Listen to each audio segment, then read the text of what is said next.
Magandang umaga sa ating lahat. Ngayon ay April 12, 2025 at narito ang update ukol sa magiging lagay ng panahon sa susunod na 24 oras.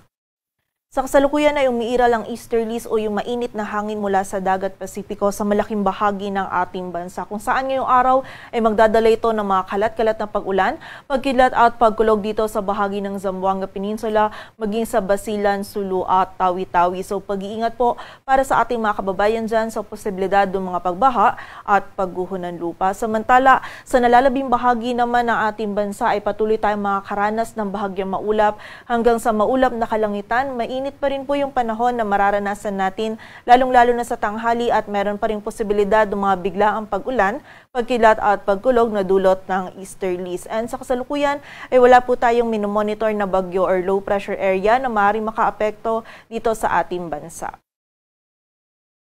At para nga sa maging lagay ng panahon ngayong araw ng Sabado, ang buong bahagi ng Luzon kasama na dyan ng Metro Manila ay patuloy pa rin makakaranas ng bahagyang maulap hanggang sa maulap na kalangitan. Mainit na panahon pa rin yung mararanasan natin, lalong-lalo na sa tanghali, kaya kapag po tayo ay lalabas, huwag pa rin natin kalilimutan yung pananggalang natin sa direktang init ng araw. At bagamat mababa po yung tsansa, ay meron pa rin tayong posibilidad ng mga isolated o yung mga biglaang pag-ulan, pagkilat at pagkulog, dulot po ito ng easterlies.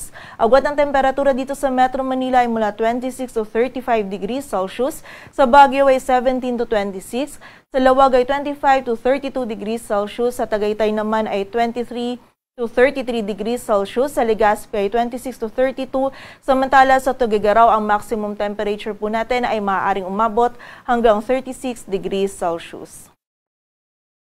Samantala sa bahagi naman ng Visayas at Mindanao ngayong araw, ang bahagi ng Zamboanga Peninsula, Basilan, Sulu at Tawi-Tawi ay makakaranas po ng mga kalat-kalat na pag-ulan, pagkilat at pagkulog na dulot ng easterly. So muli po, pag-iingat para sa ating mga kababayan dyan sa posibilidad ng mga pagbaha at pagguho ng lupa. Samantala, yung buong bahagi naman ng Visayas, maging itong area din ng Palawan at yung nalalabing bahagi pa ng Mindanao, ngayong araw ay makakaranas naman ng bahagyang maulap hanggang sa maulap na kalangitan.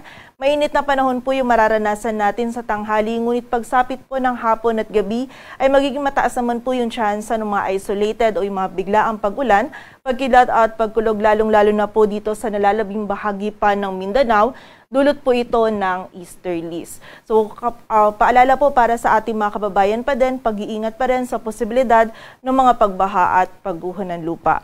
Agwat ng temperatura sa Puerto Princesa ay mula 26 to 31 degrees Celsius, sa Kalayaan Islands at Iloilo ay 26 to 33 degrees Celsius, samantala sa Cebu naman, Tacloban maging sa Cagayan de Oro ay 26 to 32 degrees Celsius, sa Zamboanga ay 25 to 32 at sa Davao naman ay 26 to 34 degrees Celsius.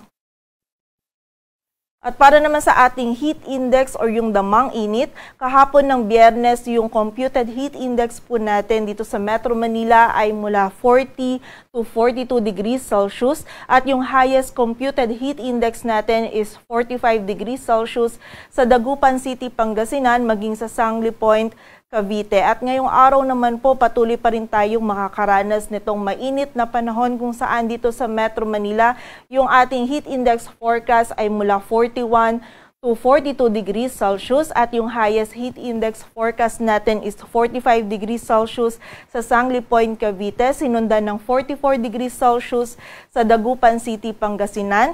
Samantala, 43 degrees Celsius naman sa Etiaga, Isabela, Kamiling, Tarlac, Ambulong sa Tanawan, Batangas, maging sa Iloilo City, and also 42 degrees Celsius naman sa Tuguegarao City, Cagayan, QB Point, Subic Bay sa Olongapo City, San Ildefonso, Bulacan, maging sa area din ng Infanta, Quezon, San Jose Occidental, Mindoro, Cuyo, Palawan, Virac, Catanduanes, Masbate City, maging sa bahagi din po ng Rojas City, Dumangas, Iloilo at sa Dipolog, Zamboanga del Norte. So generally, malaking bahagi po or maraming area sa ating bansa yung makakaranas po or yung meron tayong heat index forecast for today na nasa danger level. So paulit-ulit po nating paalala sa ating mga kababayan, kapag tayo ay lalabas, huwag po nating kalilimutan yung pananggalang natin sa direktang init ng araw, and also hanggat maaari limitahan lamang po natin yung ating mga outdoor activities,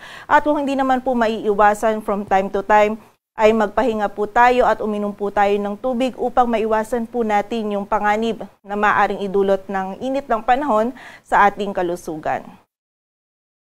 At para naman sa lagay ng dagat baybayin ng ating bansa, wala po tayong nakataas na gale warning.